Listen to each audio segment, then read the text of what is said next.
Capital TV Bihar देख रहे हैं। मैं हूं आपके साथ समीक्षा तिवारी। बिहार की राजनीति में एक बड़ा बदलाव देखने को मिला है। सम्राट चौधरी के मुख्यमंत्री बनने के महज 22 दिन बाद ही बिहार में नई कैबिनेट का गठन हो गया और इसके साथ ही सत्ता के समीकरण भी पूरी तरह से बदलते हुए नजर आ रहे हैं। पहली बार बिहार में बीजेपी के मुख्यमंत्री के नेतृत्व में 35 मंत्रियों वाली सरकार बनी है। लेकिन सबसे ज्यादा चर्चा सिर्फ चेहरों की नहीं है, बल्कि विभागों की बंटवारों की हो रही है। आखिर किसे मिला है सबसे ताकतवर मंत्रालय, किस नेता का राजनीतिक कद बढ़ा है और कौन साइडलाइन होता दिख रहा है। सम्राट चौधरी ने इस कैबिनेट में साफ संदेश देने की कोशिश की है कि सरकार की कमान पूरी तरह उनके हाथ में रहेगी और यही वजह है कि पैसा और पावर दोनों ही उन्होंने अपने पास रखा है। इतना ही नहीं, जिन नेताओं को मंत्री बनाया गया है उनमें सम्राट के करीबी चेहरों की संख्या भी ज्यादा दिखाई दे रही है। राजनीतिक गलियारों में इस बात की भी चर्चा तेज है कि इस बार शहजादाबाद की तुलना में तिरहुत और अंग क्षेत्र को ज्यादा महत्व क्यों मिला है। क्या है इसके पीछे 2030 की तैयारी या फिर बीजेपी का नया सोशल और रीजनल समीकरण। आज के स्पेशल स्टोरी में आपको बताएंगे विभागों के बंटवारों में सम्राट चौधरी के कैबिनेट में किस मंत्री का कद बढ़ा है और किन का घटा है। मिथिलांचल और अंग को सबसे ज्यादा तवज्जो आखिर क्यों दी गई है। बने रहिए वीडियो के अंत तक। सीएम बदला, सत्ता का नक्शा बदला, मिथिलांचल बना सत्ता का नया गढ़। बिहार में मुख्यमंत्री बदलते ही सिर्फ चेहरे नहीं बदले, बल्कि सत्ता का पूरा संतुलन भी बदल चुका है। 6 महीने पहले जो सरकार नीतीश कुमार के नेतृत्व में चल रही थी, उसमें मगध और शाहबाद इलाके का दबदबा साफ दिखाई देता था। लेकिन अब सम्राट चौधरी के मुख्यमंत्री बनते ही बिहार की राजनीति का नक्शा थोड़ा बदल सा गया है। इस नई सरकार में मिथिलांचल, अंग और तिरहुत सबसे ज्यादा ताकतवर इलाके बनकर उभरे हैं। मंत्रियों की सूची को ध्यान से देखा जाए तो साफ समझ आता है कि इस बार सरकार बनाते वक्त सिर्फ जाति नहीं, बल्कि इलाके की गणित को भी बहुत सोच समझकर बैठाया गया है। इस बार सबसे ज्यादा 7 मंत्री मिथिलांचल से बनाए गए हैं। इसके बाद तिरहुत और अंग के 6 मंत्री कैबिनेट में शामिल किए गए हैं। वहीं मगध से सिर्फ 5 और शाहबाद से केवल 2 मंत्री बनाए गए हैं। यानी जो इलाके पहले सत्ता के सबसे करीब माने जाते थे, उनका असर इस बार कम होता दिख रहा है। इसके पीछे सबसे बड़ा कारण चुनावी नतीजे हैं। 2025 के चुनाव में जिन इलाकों ने एनडीए को सबसे ज्यादा सीटें दी, उसी हिसाब से उन्हें सरकार में सबसे ज्यादा हिस्सेदारी भी मिली है। मिथिलांचल की बात करें तो यहाँ बीजेपी और एनडीए को सबसे बड़ी कामयाबी मिली। इस इलाके के 6 जिलों की 46 सीटों में से 40 सीटें एनडीए के खाते में आई, यानी लगभग 87% सीटों पर एनडीए का कब्जा रहा। 2020 के मुकाबले एनडीए को यहाँ 10 सीटों का फायदा हुआ है। यही वजह है कि सम्राट चौधरी की सरकार में मिथिलांचल को सबसे ज्यादा महत्व मिला है। बीजेपी अब साफ तौर पर ये समझ चुकी है कि बिहार में मजबूत पकड़ बनाए रखने के लिए मिथिलांचल उसका सबसे बड़ा आधार बन सकता है। तिरहुत की तस्वीर भी लगभग ऐसी ही रही। यहाँ के 6 जिलों में से 64 सीटों में 55 सीटें एनडीए ने जीती, यानी करीब 86% सीटों पर एनडीए का कब्जा हुआ। 2020 की तुलना में यहाँ 19 सीटें ज्यादा मिली हैं। यही कारण है कि तिरहुत से भी बड़ी संख्या में नेताओं को मंत्री बनाया गया है।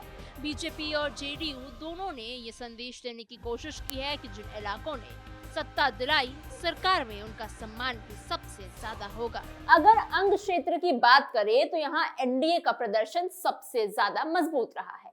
अंग के 6 जिलों की 25 सीटों में से 24 सीटें एनडीए के खाते में गई है, यानी लगभग 99% सीटों पर एनडीए का कब्जा। 2020 के मुकाबले यहाँ एनडीए को 7 सीटों का फायदा हुआ है और यही वजह है कि सम्राट चौधरी ने अपने इलाके अंग की मौजूदगी सरकार में और मजबूत की है।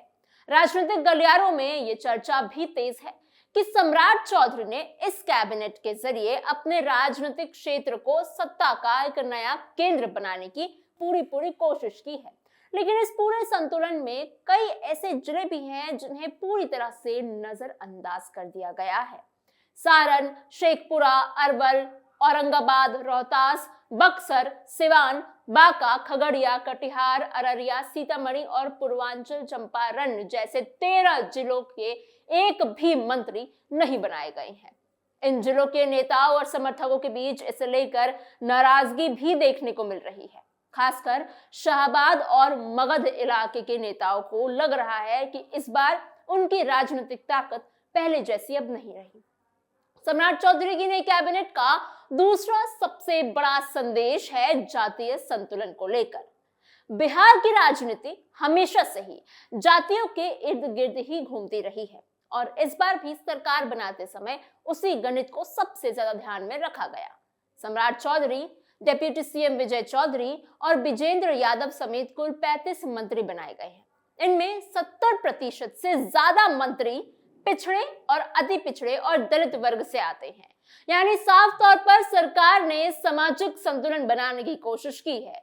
नई कैबिनेट में 11 मंत्री ओबीसी वर्ग से हैं, 7 मंत्री ईबीसी यानी अति पिछड़ा वर्ग से बनाए गए हैं, तो वहीं 7 मंत्री एससी वर्ग से हैं।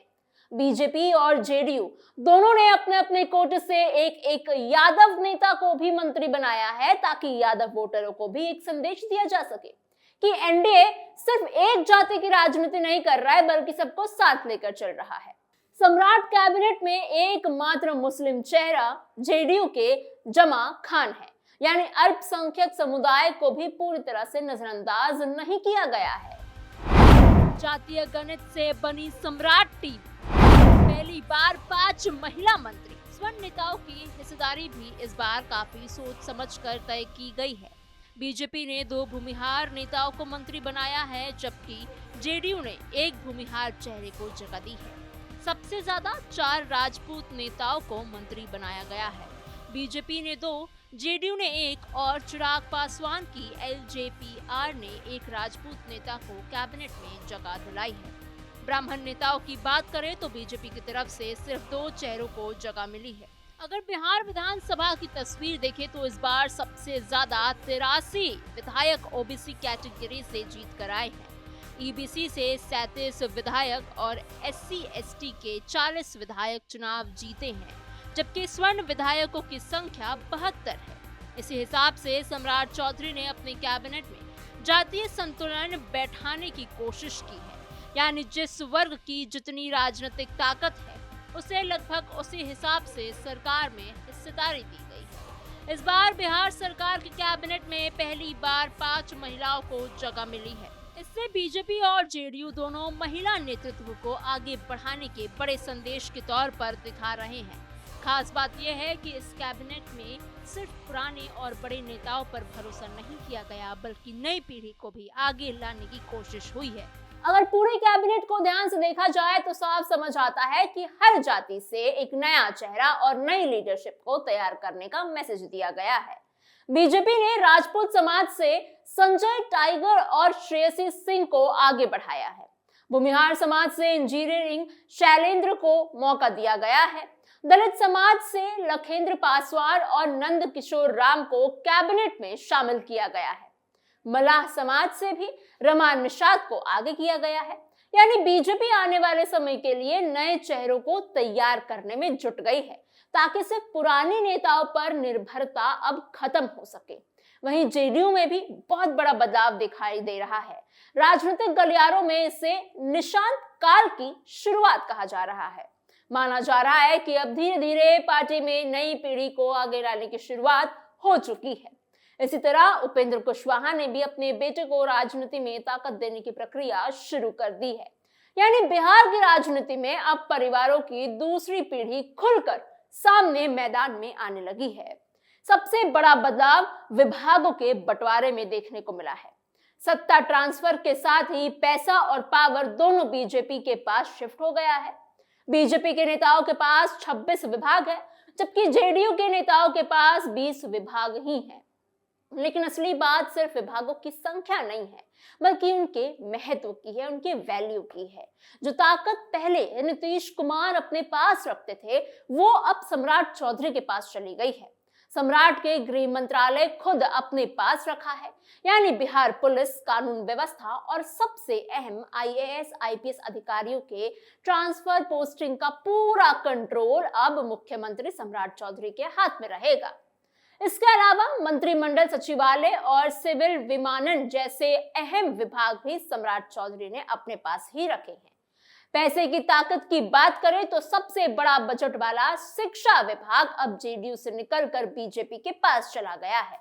उद्योग लगाने और रोजगार देने की जिम्मेदारी भी बीजेपी ने ही अपने पास रखी है। बिहार के बजट 2026-27 के हिसाब से सबसे ज्यादा बजट वाले विभागों में शिक्षा, स्वास्थ्य, गृह, नगर विकास, ऊर्जा और ग्रामीण विकास शामिल है। इनमें स्वास्थ्य, ग्रामीण कार्य, ऊर्जा और ग्रामीण विकास जेडीयू के पास है, जबकि शिक्षा, नगर विकास और पथ निर्माण विभाग बीजेपी के पास चले गए हैं। यानी साफ तौर पर देखा जाए तो सरकार में असली कंट्रोल अब बीजेपी के हाथ में ही है, यानी अब वो बड़े भाई के रोल में है। जेडीयू सत्ता में जरूर है, लेकिन पहले जैसी ताकत उसके पास अब नहीं दिखाई दे रही। बिहार के सबसे बड़े और अहम विभागों में शामिल स्वास्थ्य विभाग की जिम्मेदारी पहली बार मंत्री बने निशांत कुमार को दी गई है।